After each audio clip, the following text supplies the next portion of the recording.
now it's recording, and I'm Ed Hummel, and I'm here on April 4th, 1997, April 3rd, 1997, Thursday, and I'm doing an oral history with Rabbi Leonard Beerman, who for many, many years has been the rabbi at Leo-Beck Temple in Los Angeles, and we're pleased to have you do this oral history with us. Well, I'll begin at my beginning.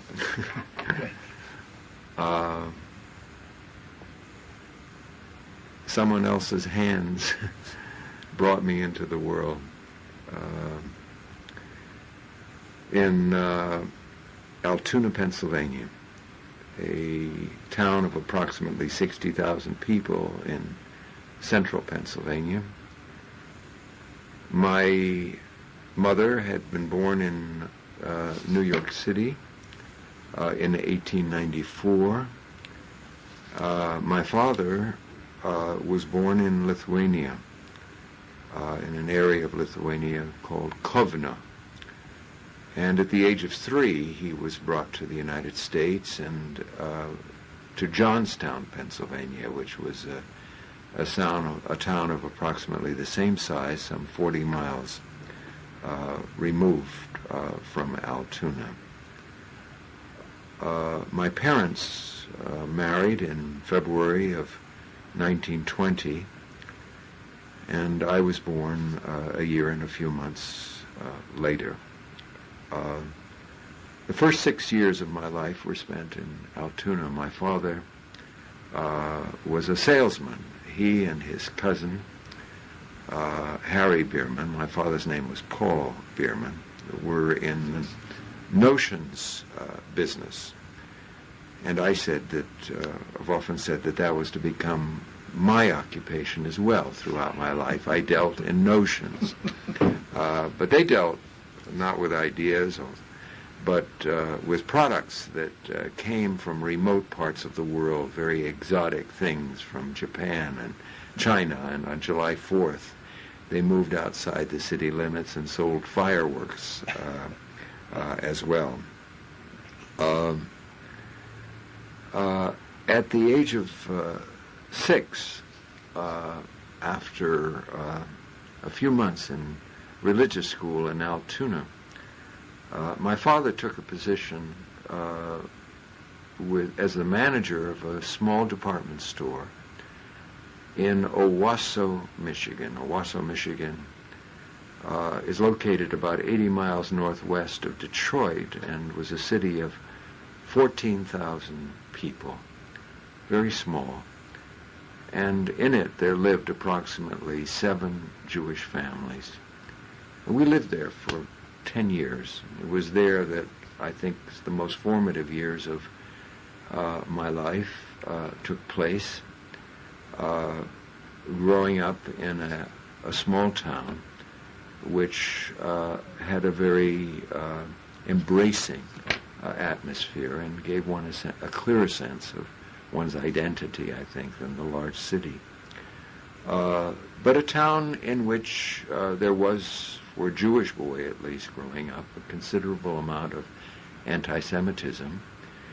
We had a branch of the Ku Klux Klan, and I grew up in a town that was predominantly Republican. I remember that when we cast a vote in our class, our 7th grade classroom in 1932 or 31, when Roosevelt ran for president, there were 31 votes for Herbert Hoover and 1 vote for Franklin D. Roosevelt. This was supposed to be a secret ballot, but afterwards my teacher, Mrs. Fleming, asked, "Who voted for Franklin D. Roosevelt?" And when I raised my hand, she said, "See me after class." And she read me the riot act for voting for this dangerous radical. In growing up in Owasso, I learned that Franklin D. Roosevelt was indeed a dangerous radical. I learned that from reading the Owasso Argus Press, the daily paper, which warned that under Roosevelt my father's business was endangered. And I also learned that his wife was even worse because she was going into coal mines, and she was a dangerous radical too. Of course, I learned about the real world from going to the movies every Saturday afternoon. For a dime, you could spend a whole afternoon there, which I did, and I saw the Fox Movietown News, which showed pictures of John D. Rockefeller giving, who was known as a generous man, giving a coin to his caddy at the end of the game, at the end of his game. And I read the funny papers, which came from the Detroit Free Press, which was brought into our community, which taught me that one had to be careful about Chinamen like Fu Manchu, who were luring girls into something called white slavery, which I was too young to understand, but it was a very bad thing. And it also had comic strips of Orphan Annie with Daddy Warbucks, the munitions maker, as one of its heroes. My parents, of course, taught me that Franklin D. Roosevelt and Eleanor Roosevelt were really very kind and compassionate people, and that although the communists were bad, they were not by any means as bad as the fascists, who were beginning to show their strength in Europe with the rise of Mussolini and Adolf Hitler. And our city, of course, was going through the Great Depression, which, and Michigan was especially hard hit by the Depression. The auto industry was shut down, and in nearby cities, in Flint and Pontiac and Detroit, there were the sit-down strikes, which occurred there. And the Depression cut us all down. It wasn't just the poor people who were standing around on street corners selling apples. And some people said in the paper they sold apples because they didn't want to do anything else. But my father was cut down as well. My father's salary was cut in half. He was making $15 a week as a manager of a department store. We couldn't survive. We went back to Pennsylvania to live with my grandmother, so we didn't have to pay rent. And my father went out on the road as a salesman. So I learned in those early years of my life to have some compassion for all people in their vulnerability, and to come to the feeling that the ethical obligation of human beings is in somehow to care for one another and to feel responsible for one another. That grew out, I think, of the values of my parents and out of the experience of my childhood and the recognition of the link that I had with all human beings. I graduated high school in Altoona, Pennsylvania, and worked for a year because we didn't have enough money to go to college. And then I worked in a shoe store. I made $8 a week, working 6 days a week, 10 hours a day. And then in April of that year, my parents made the big decision that we were going to move to State College, Pennsylvania, where there was a college, Penn State. And this could guarantee that I would be able to have an education, a college education, since I could live at home. And my younger sister and brother, we were 5 years removed from each other, would have the same opportunity as well. In order to make a go of it, my parents had to take in roomers. So we always had 4 college students living with us who paid us combined. They each paid $12 a month. Our rent was $55 a month on the house that we rented, so the students almost paid the rent that we had. They paid, I think it was about $3 or $4 a week to live in our house. Ultimately, one of those students, many years later, would end up becoming my brother-in-law. He would marry my students, my sister, rather. But it was there that I went to college, to Penn State. And I was confused, I would say, by some of my learning. My natural interests were in literature, in history, and in philosophy. But living in a college town, my parents became friendly with members of the faculty, and in particular, the head of the Department of Biochemistry became a friend of my father's. And he expressed some interest in me and my future and encouraged me to go into the sciences. And on the one hand, I was flattered that a man of his position and distinction would have some interest in me, but on the other hand, I was confused because I didn't really have any interest, and I didn't feel I had any aptitude for science. So in this confusion, and living in a college town, I went to school almost 12 months a year. I went to all summer schools, as well as the regular classes, so that I was within a few great points of graduating at the end of 2 years. Because I threw myself wholly into my studies and took too many classes in my zeal to learn. And but that's the way I was in those days.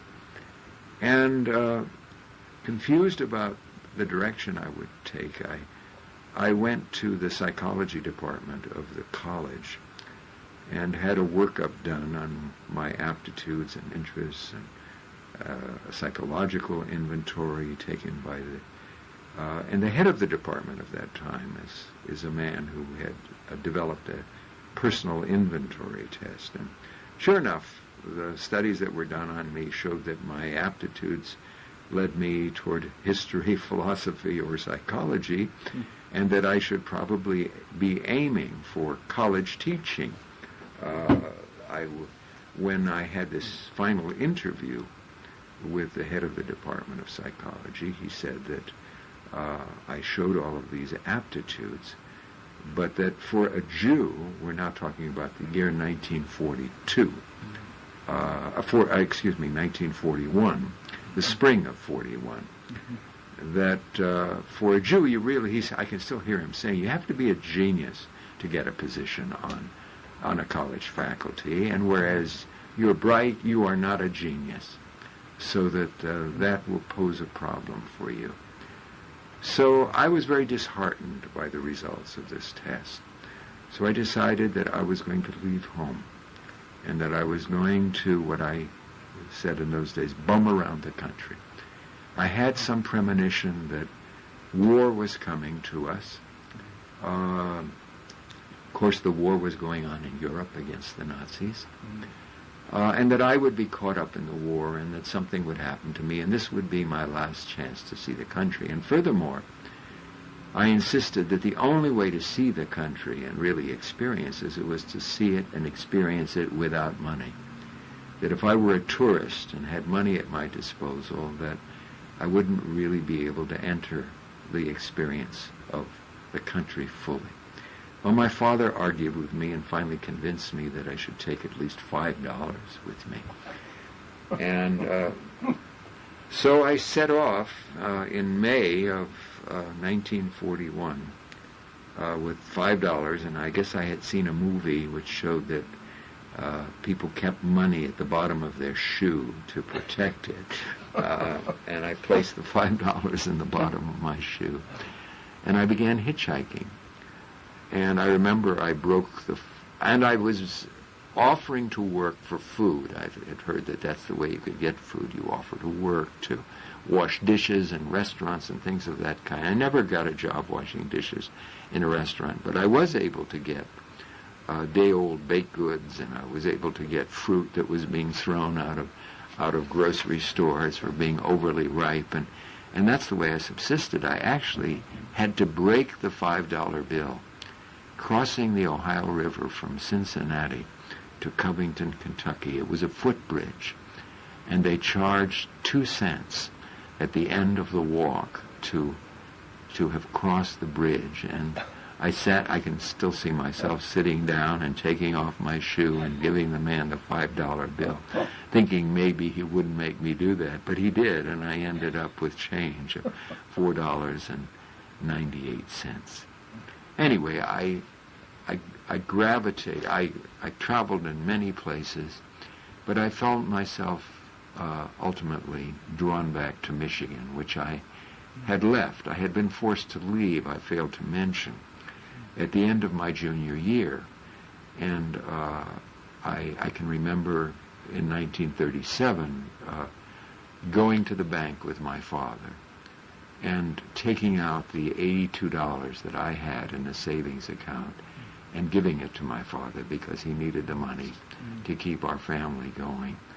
And so I was uprooted from this place that I loved and from friends, and I had been elected to a certain position in the high school and the like. I was uprooted from that by the Depression. And even though I knew my father was helpless, I nonetheless bore some hostility toward him for having somehow been responsible for ripping me out of a place that I loved and taking me to a strange city where I knew no one. Owasso was a town of 14,000. Altoona was a town of 60,000, which I had left at the age of 6, so I was thrown now into a huge high school of 4,000 students where I knew no one. So I was somewhat embittered by that, but anyway, to get back to my journey, I was offered a ride by hitchhiking just out of Detroit by a man who said that he would take me, that if I would go with him all the way to Ludington, Michigan, which was a distance of 275 miles or 250 miles, he would buy me a steak dinner. He wanted some company. He was going to Ludington and back again. I said, sure. So I rode with him to Ludington.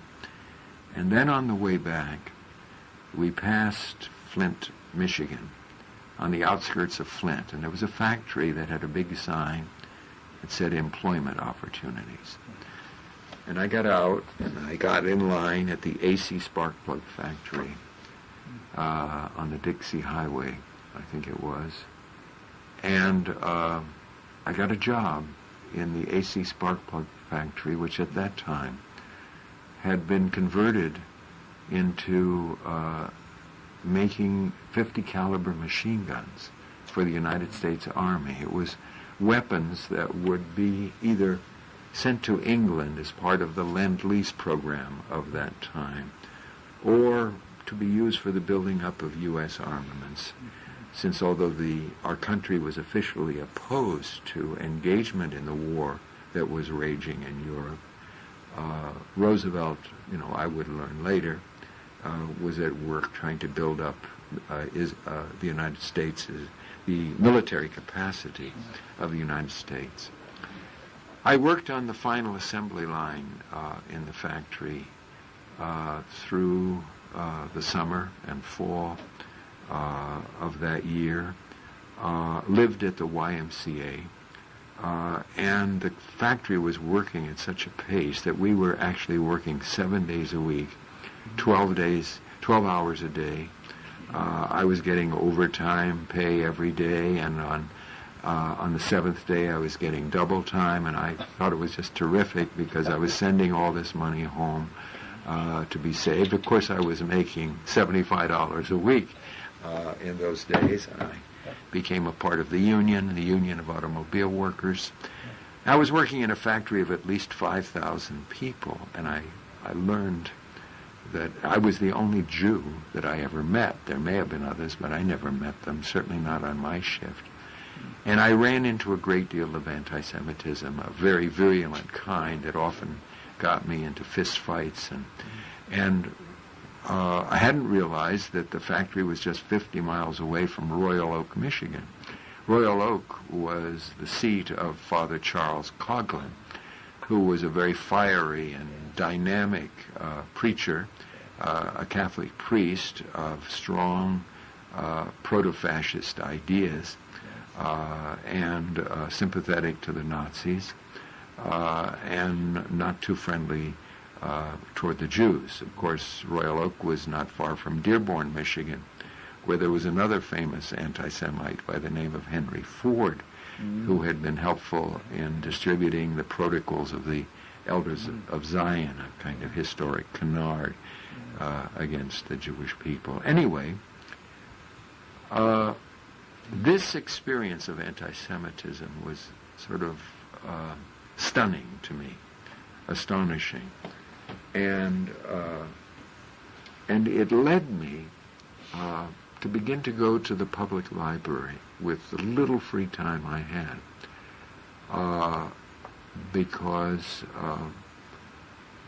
I had become friends with some people who lived at the YMCA with me, other people who were working in various things. And one afternoon, I guess it was, we were having a talk in my room, I guess it was, at the Y, and subject of religion came up, and around the room, one by one, the men said, "I'm a Baptist, I'm a Methodist, I'm a member of the Church of Christ." And when they came to me, and I said I was a Jew, they were shocked. They hadn't known it. And one of them finally said, "If we had known you were a Jew, we never would have had anything to do with you." He was someone who came from southern Indiana, Paducah, not far from Paducah, Kentucky. And they then walked out of the room. And so the time I spent with my friends, so-called friends, I began spending at the public library, and I found myself drawn to the few shelves that this library in Flint, Michigan had on Jewish subjects. And I began reading Jewish history, trying to find out something about the origins of anti-Semitism. I began reading Jewish philosophy. I began reading Jewish literature. And suddenly I began to feel that maybe this would be a convenient focus for my interest in philosophy, history, and literature. And maybe there was a place for me there somewhere. When Pearl Harbor came, I was working still in the factory. And shortly after Pearl Harbor, I decided I was going to go back to college, and that I should get involved in this war. So I went back to college, to Penn State, in February, I think it was, or January of 1942. I enlisted in the Marine Corps, which permitted me to graduate. I actually graduated in 42. But I also began to see the rabbi in our town and talk to him, and we began to think that maybe I could become a rabbi, and that maybe this was the place where I could continue to develop and my interests in Jewish philosophy, history, and literature. And I began to study.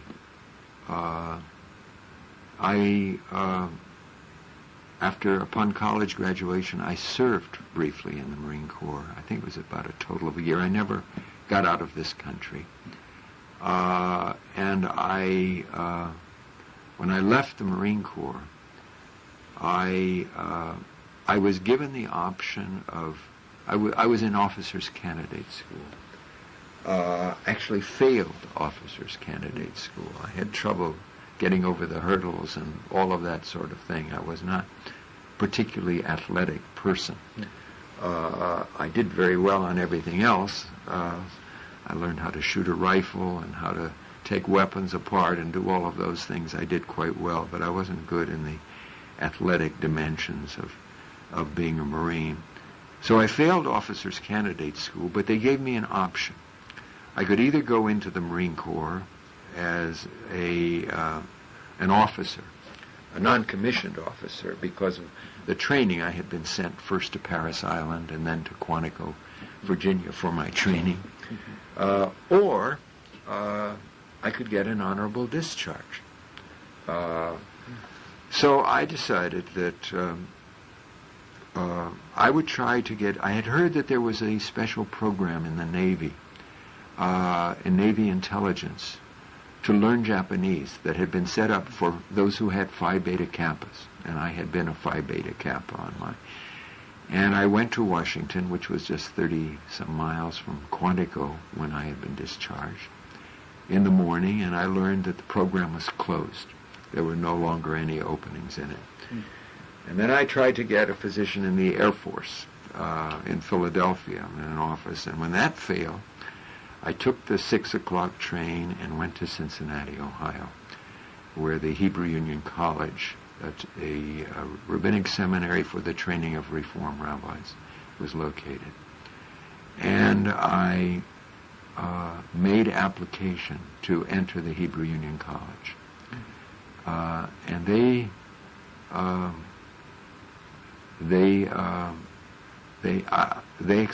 were willing to accept me. I've skipped over the studies that I did in Hebrew, working with a rabbi in State College and all of that, and the fact that and some other aspects of that. But it would depend on what my draft board back in State College would do. So I put myself before the draft board, and they gave me a deferment to go to rabbinical school. As I realize now, I did all of that, without calling on anyone for assistance or anything like that. I did it all on my own, rather innocently, and put myself at the mercy of the draft board. And for whatever the reasons, they gave me this deferment, and I then began rabbinical school in Cincinnati.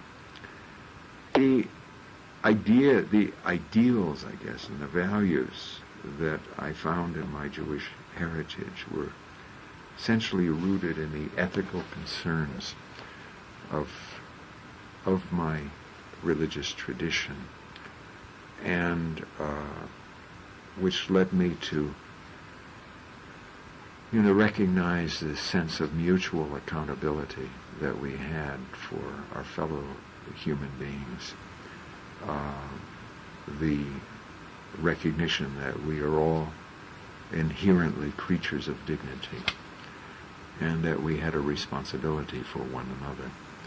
I think it was the ethical ideals of Judaism which I then began to appreciate with greater depth and passion as I learned about the Jewish religious tradition, as I studied the sacred literature of the Jewish people, as I was inspired especially by the message of the prophets, which had a significant focus in the teaching at my rabbinical school at the time.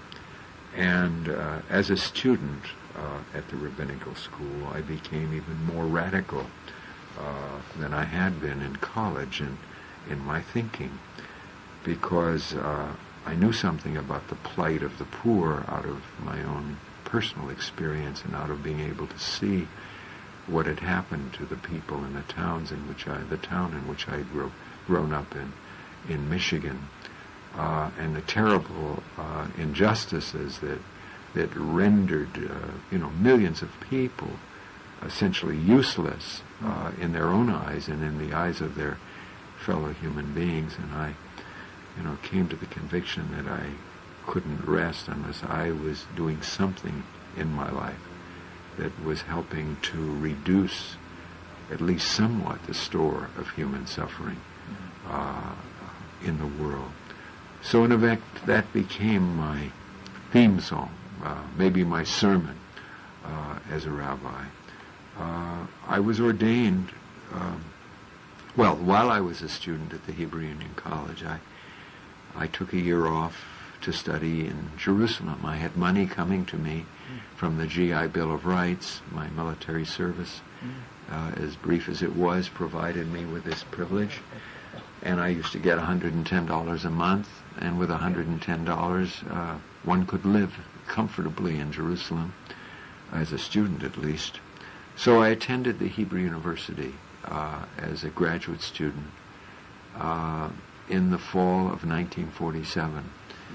But my studies were cut short because in November 29th of 1947, the UN decided historic decision at what was then called Lake Success in New York, that Palestine should be partitioned into two independent states, one Jewish and one Arab. The Jews greeted that opportunity with great joy and accepted it happily, but the Arabs refused to accept it. And the day after the UN decision, fighting broke out. Arabs began their attack against the Jewish community of Palestine. And it was a very intimate war, and that it wasn't happening in a remote place thousands of miles away, as happened in most of the wars that were fought by the United States, except for the Civil War. So it was happening in our neighborhood. And so I was married at the time to my late wife, Martha. We enlisted in the Haganah, which was at that time the illegal underground army in Israel, since we felt we had an obligation, as long as we were there, to help at least defend our own neighborhood, if nothing else. I had certain somewhat pacifistic ideas, but I was troubled inwardly by the notion that maybe my almost instinctual pacifism was rooted in an essential timidity, and not really a genuinely held conviction. Maybe that in part is what led me to enlist in the Marines, and certainly in part what led me to enlist. I was a troubled soul. Had I been as sophisticated or as well off as I am today, I probably would have gone to a therapist of some kind, and I surely needed it. But instead I tried to work out my problems by acting them out in one way or another. It was in the Haganah, which I served in for about 5 months, I think it was, that I came more and more to believe that pacifism was a genuinely held conviction of mine. And we left Palestine, came back to the United States. I continued with my studies for another year and ordained as a rabbi. And I felt a great need to be independent rabbi. So I refused the offers to be assistant rabbi at large congregations in Pittsburgh and Cleveland, and instead accepted a position in Los Angeles, California, with a brand new congregation that had never had a full-time rabbi. They had about 28 families, and they thought that if they had a full-time rabbi, they could grow, because the Jewish population of Los Angeles was burgeoning in those days, in the late 40s. I had never imagined California as a place that I might ever go to. It had never entered my consciousness. But when I came here for an interview, I had never seen anything quite so beautiful. those were the days when the air was clear and there was no smog and you could see for miles around, and the buildings were so full of color that I had never seen in Pennsylvania or Michigan or Cincinnati, Ohio, with all of its grime and grit, and crusted over with layers of the years. But I was met at the railroad station and driven up Sunset Boulevard into West Los Angeles, and I had never seen anything like that. In those days, there was a bridle lane that went down through the middle of Sunset Boulevard in Beverly Hills, and it was beautiful. And so I took the job, and we drove out here in the summer of '49, and it was here that we became a family, that my children were born, and I immediately threw myself into not only developing a new congregation, but into the life of the city and in the concerns of the time. The war had ended, and we had entered the beginning years of what would come to be known as the Cold War. Churchill would announce in a speech that he gave in Fulton, Missouri, that an iron curtain, had been drawn by the Soviets around down across Eastern Europe, separating the East from the West. And Harry Truman would pick up the same theme. I believe that, whereas Soviet Russia was indeed a tyranny, that we would waste our energies if we were to throw them into a military buildup that would exhaust our resources in our effort to contain the threat of communism. And of course, everyone was convinced at that time that the communists were bent on world domination wherever they were, and that we couldn't rest until unless we were bringing them to heel. So that was something that I tried to fight against. Of course, those were still the days of significant days in the struggle for civil rights. When I arrived in town, there were still areas of the city where no black was permitted to live. Certainly where no Jew was permitted to live. There were areas of the city that were Judenrein, of Los Angeles, Pasadena, Irvine, you name it. So the struggle for civil rights and civil liberties is something that linked us with all people. Wasn't just a Jewish concern, but it was a general concern. And I became involved in those activities, and of course formed some of the deepest and most enduring friendships that I've had all of my life.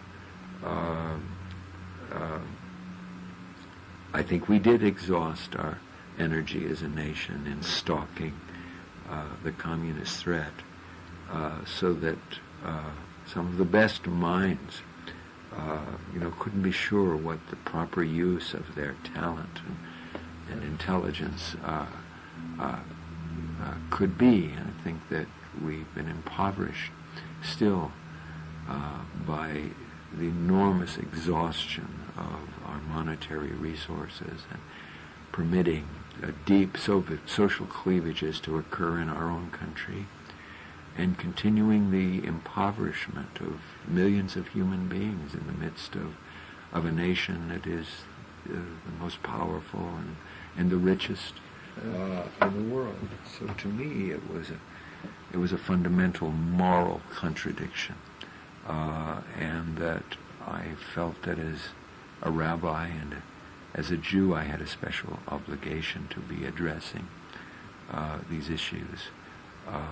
And out of even the historic experience of the Jewish people, the experience of alienation and rejection and suffering, which certainly diminished over the course of the years. I mean, nothing more appalling than the Holocaust, the murder of 6 million Jews by the Nazis, but even the anti-Semitism that I had experienced as a child, and that has so affected the psyche of the American Jew, is something that began to diminish with the passage of time and with the work of enlightened people against it of all kinds.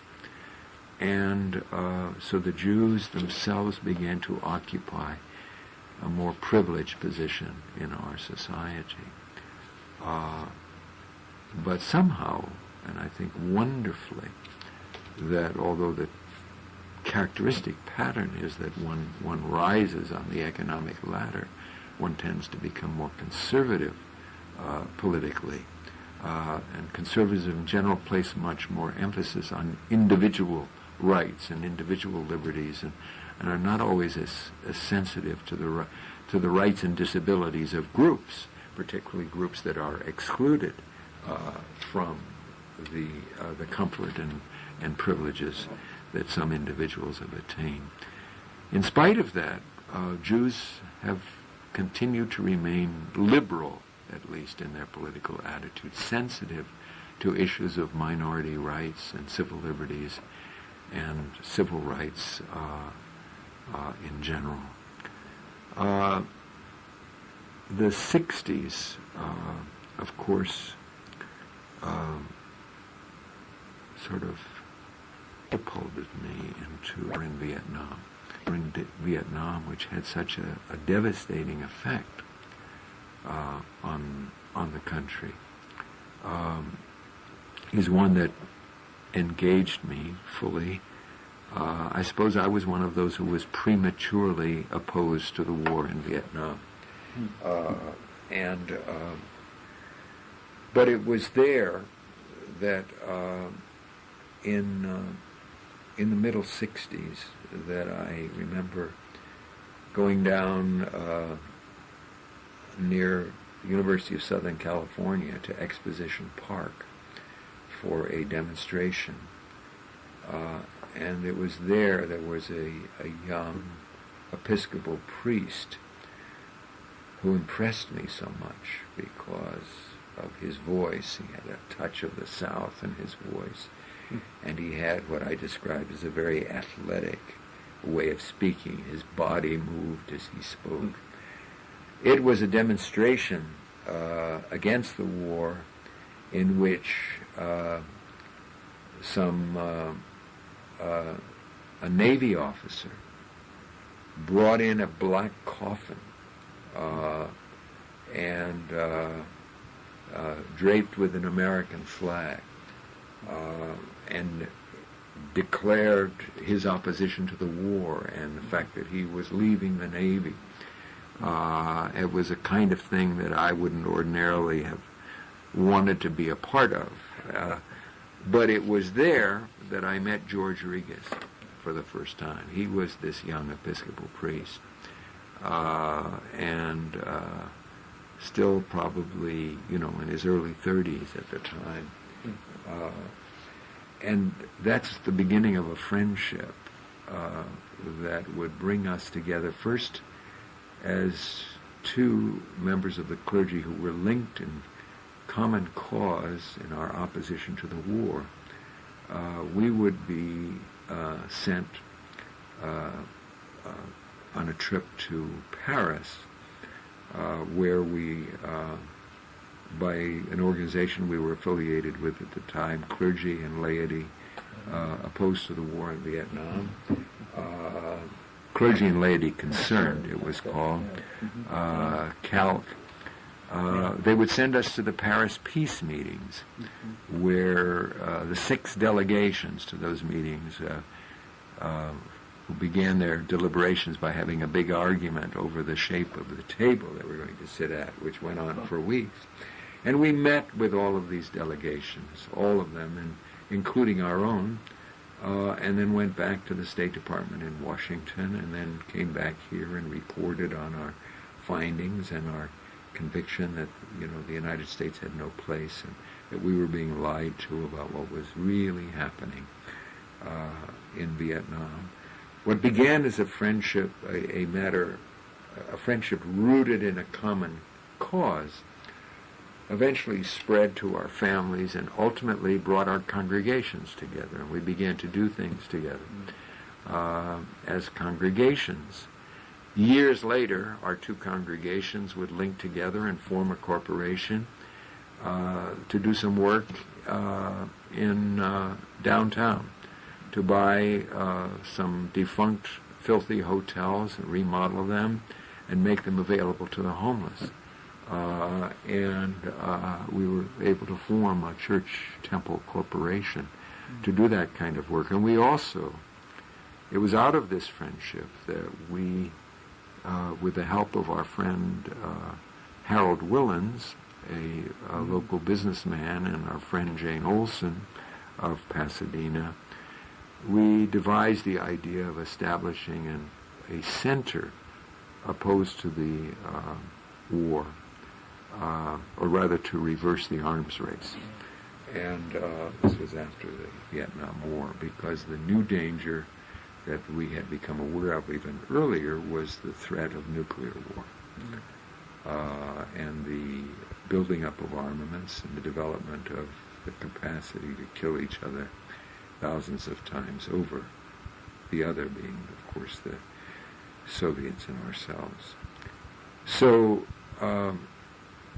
this issue led us to a major conference that was held first in the synagogue and then moved to Pasadena, where more than 1,000 people came on 2 separate days, where we spelled out the issue. Wonderful.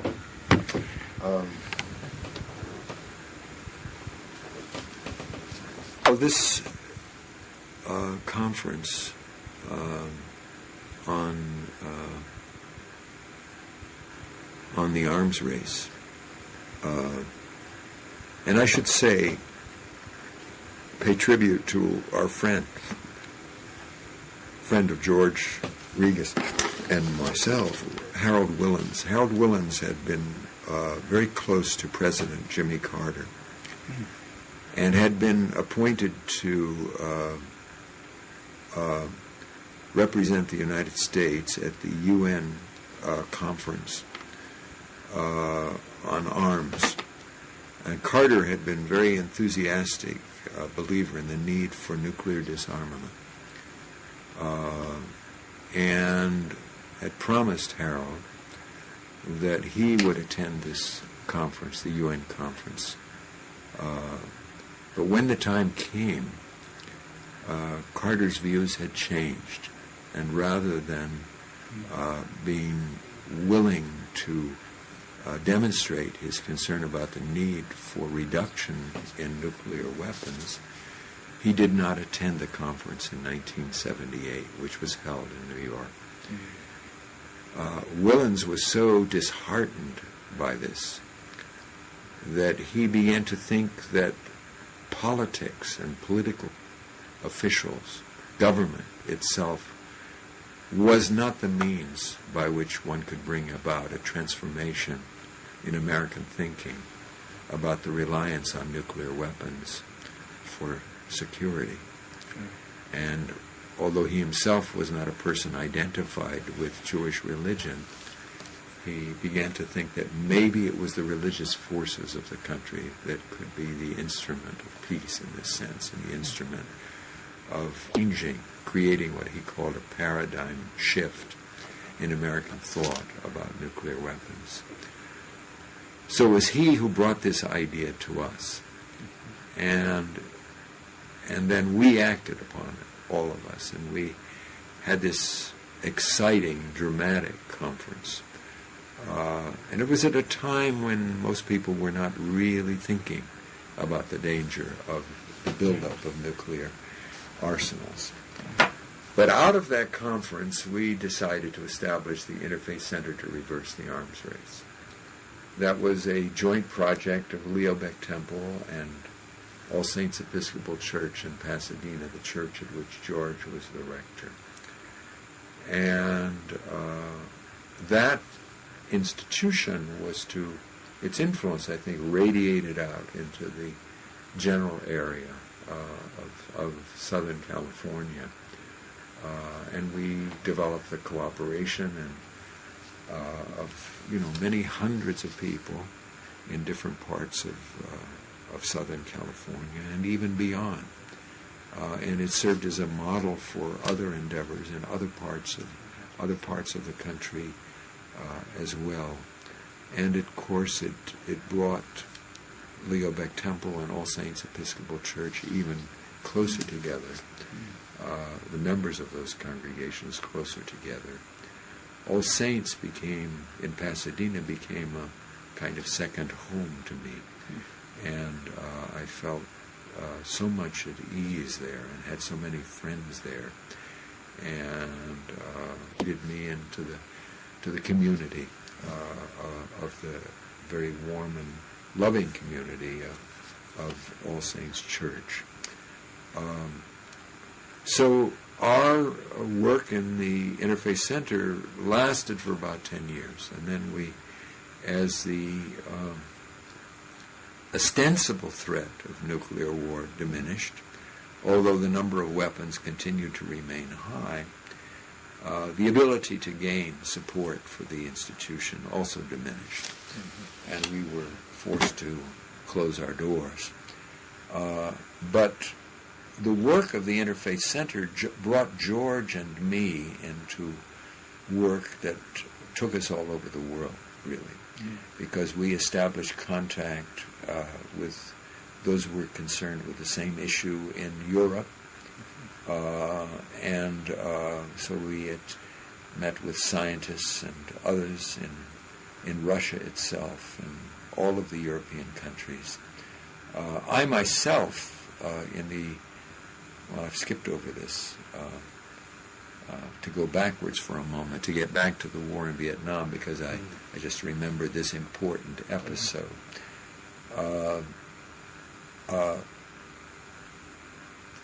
I was invited to join 6 clergy, Catholic, Protestants, and myself as a Jewish representative, on an urgent trip to visit supposedly important officials in England, Holland, Germany, and the Pope, to issue a plea to them to use their influence with the United States government to bring an end to the war in Vietnam. And it was a marvelous group of people. Among them was the Bishop of North Dakota, Bishop of Philadelphia, Robert McAfee Brown of Stanford, Harvey Cox of Harvard Divinity School, among others. And we traveled together, kind of a whirlwind journey. And that was my first trip to Germany. After meeting with the Archbishop of Holland in The Hague, we took the train that brought us to Bad Godesberg, which was a place where there was a conference of the German church taking place. There were some 3,000 delegates at this conference, and they had given us 30 minutes of time on their program. And my colleagues decided that I should be one of the speakers at this conference. So Harvey Cox was one, and then I was the second, and I had never been to Germany before, and it was an uncomfortable feeling for a Jew to be coming to Germany. And I remember this meeting where they applauded by pounding on the table, was the way they applauded. And I remember the only time I had seen that was in those anti-Nazi films that had been made in Hollywood, where the Nazis would pound on the table to indicate their applause.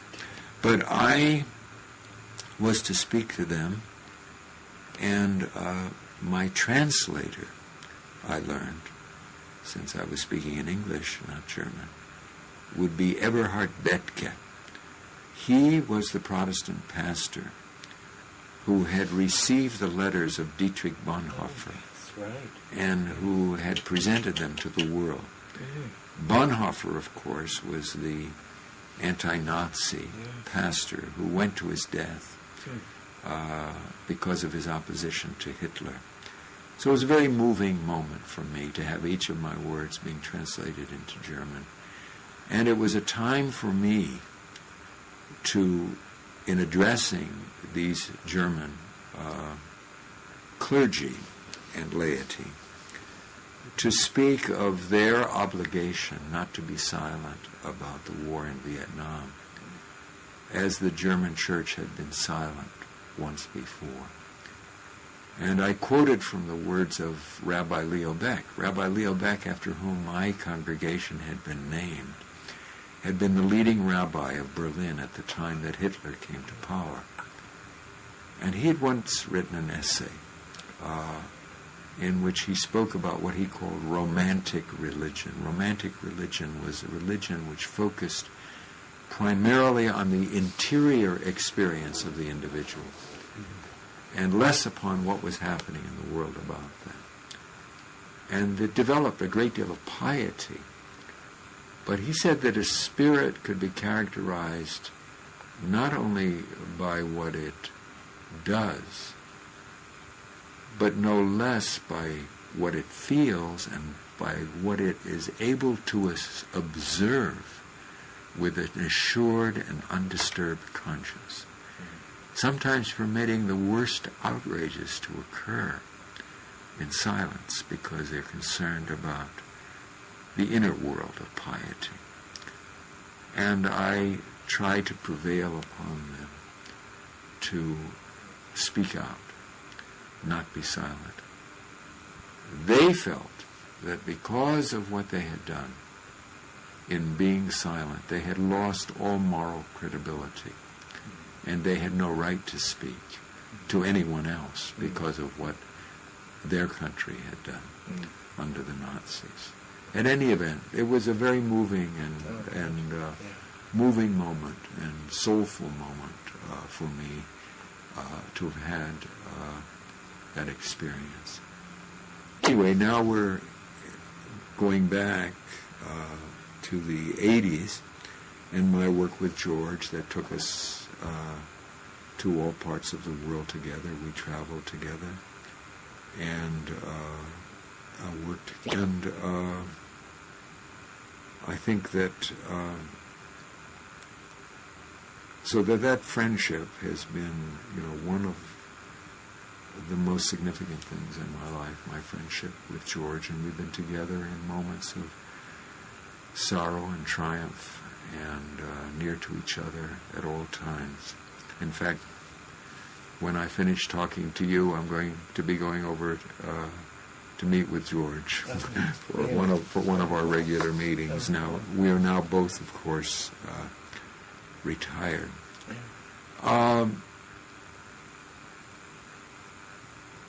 Last year, I was invited to give a talk to my rabbinic colleagues at a conference of the Pacific Association of Reform Rabbis.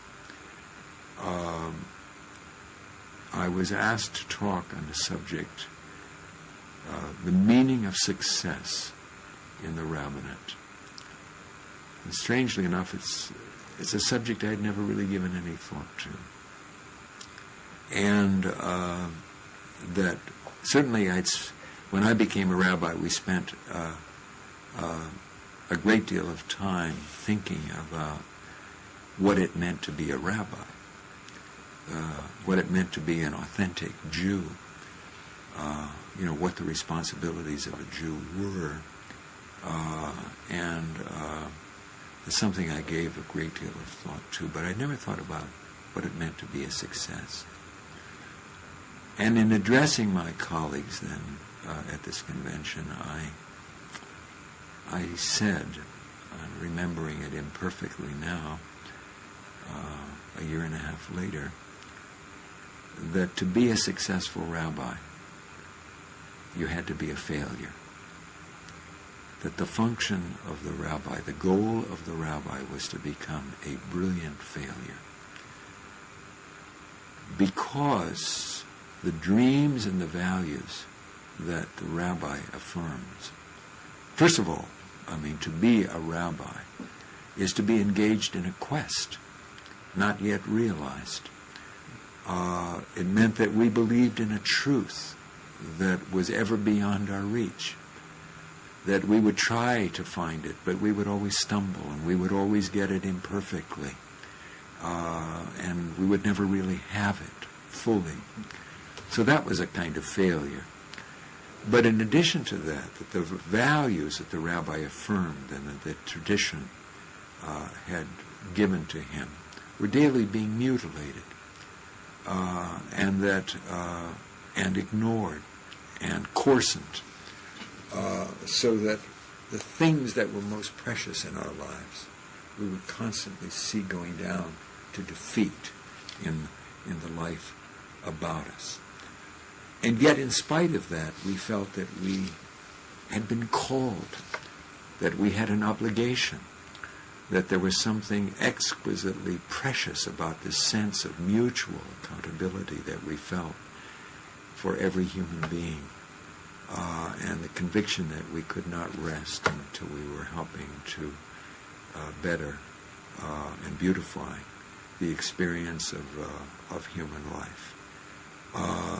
And we would always fail, and yet we could never rest in our quest for the unrealized, and still unattainable.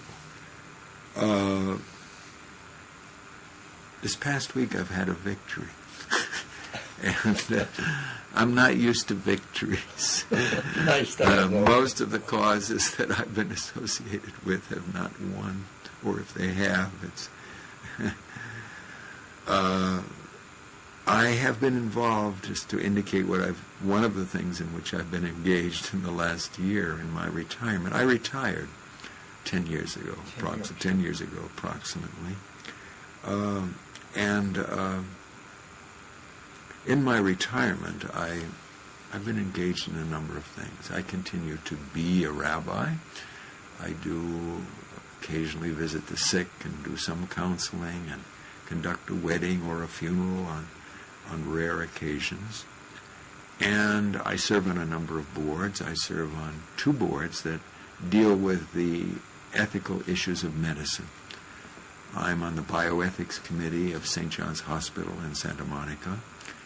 And I also serve on what is called now the Institutional Review Board of Cedars-Sinai Hospital in Los Angeles. The bioethics committee, of course, is dealing with ethical issues that arise in the care of patients in the hospital in St. John's. And many of those issues have to do with end-of-life issues, how to deal with dying patients, which is a matter of major concern now throughout the world. The Cedars-Sinai board, the Institutional Review Board, is of a different order. There we're dealing with all the research that is being done at Cedars-Sinai Hospital, and our concern is to protect the rights of human subjects, the human beings who are used as subjects of this research. So that we're not involved in the day-to-day care of the patients of the hospital and the issues that arise there, but rather the rights of the subjects of research projects, protocols. Now, these institutional review boards have a very interesting history. They really arose out of the Nuremberg trials, where we learned the horrors of the medical experiments that were conducted by the Nazi doctors on uninformed, often generally unwilling subjects. Then we were to learn that even in our own country, there were medical experiments being conducted in which the rights of human subjects were being violated, or they were not necessarily giving their consent. Furthermore, there were experiments that were life-threatening that were being conducted on human subjects in this country. One example is discovery that in New York State, I think it was in the 50s, early 50s that they were injecting cancer cells into elderly people to test a, potential drug for cancer, a treatment for cancer. So our federal government set up a system to protect the rights of human subjects and insisted that everyone had to give his informed consent to any experiment, and furthermore that these experiments could not be conducted unless the life and the right of these human subjects was properly protected. There had to be some clear declaration that this did not constitute a danger to the life of the individual without a possible benefit, at least, from having entered the danger. So that's a committee or board on which I've served now for many years and continue to serve in my retirement. In addition to that, I have been given a position at All Saints Church, Pasadena. They call me, somewhat playfully, but I think truthfully, the rabbi in residence at All Saints Church in Pasadena. And as such, I go there annually to do some sort of teaching. I've given a series of courses there, and I've also participated in major events in the life of the church. And I do some lecturing and teaching. But for the last year, I've been engaged in one particular project, and that is the effort to get the City Council of Los Angeles to rule that where the city has a contract with a company to perform certain services here, or where the city has granted a significant tax subsidy to a corporation or company of $100,000 or annually or more, that those companies be required to pay a living wage to their employees. Because in effect, the city of Los Angeles has been subsidizing poverty. We have given contracts, let us say, to the janitorial company that cleans our downtown library, to the company that provides the parking lot facilities at our airport. The airport is owned by the city. To the restaurants that serve the airport personnel, to the company that that even collects money on the parking tickets. That's a multi-million-dollar contract that's been issued to the Lockheed Marietta Company. It's a city contract. All privatized.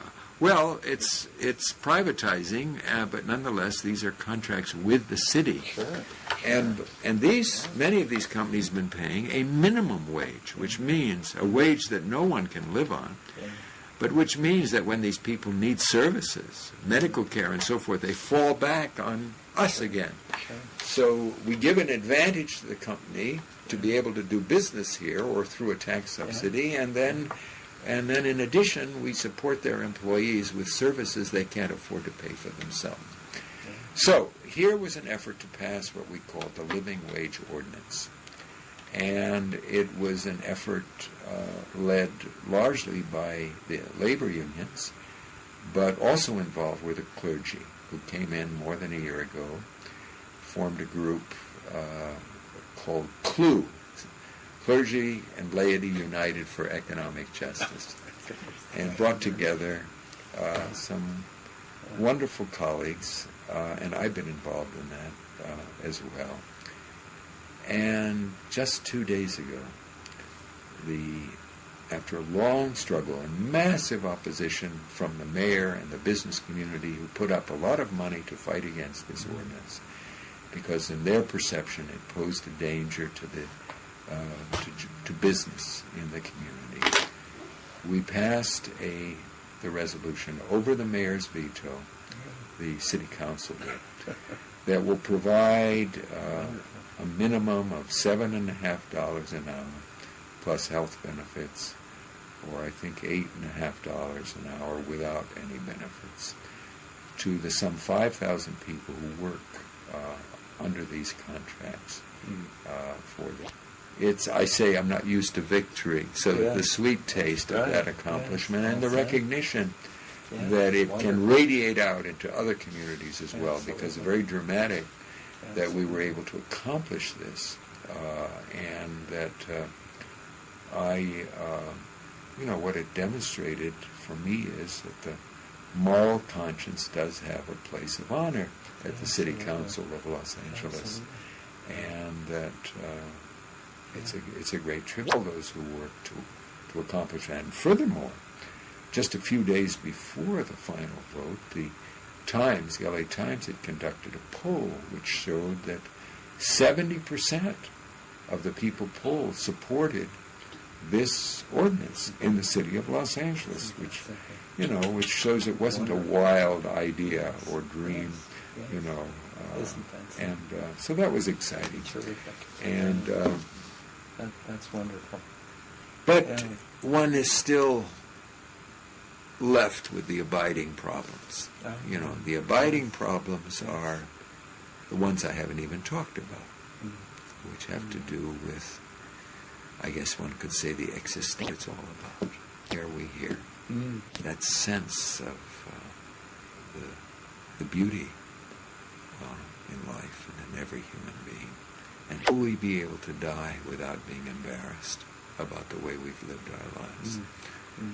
And so I have so much to be grateful for. I haven't talked about the sorrows of my life and the many losses, the very painful of which is looking back on all of these years. I have so much to be grateful for. Blessings, at least, if not the sorrows. That's at least a brief introduction to me. Wonderful. Well, as you were talking, I was thinking to myself, I hope that in addition to whatever else you might choose, this should, I hope, will be put in print someday, sooner rather than later, but it was really very moving to hear you tell your story. And I was thinking to myself, as you were speaking about things interfaith, I really think it would be so wonderful to have your oral history and George's and some of the other persons of different faiths pulled together. So I don't know, I just want to share that because I think that could be a wonderful gift to those both who are your contemporaries and those who are following, because there's just some wonderful, beautiful and important words there, and a life lived, It's wonderful of you to be doing this. Well, I think it's, as I've gotten into it, I realize how important it is. I'm struggling right now to, my wife keeps getting on me and getting too overextended in too many directions, but what I'm thinking... Tell me about it. What I'm sure you know that feeling, yes. That I'm really going to continue to focus on doing interviews with... for example, your Maher Hattuth, oh yes, and others, because I think that is really critically important. But but beyond that, I think this whole interfaith work is so important to really stay with. I think the more I am. Have been exposed to it, the more critical I think it is. It's just... You're going to have to forgive me. Yes. You need to go. I'm going to have to ride out.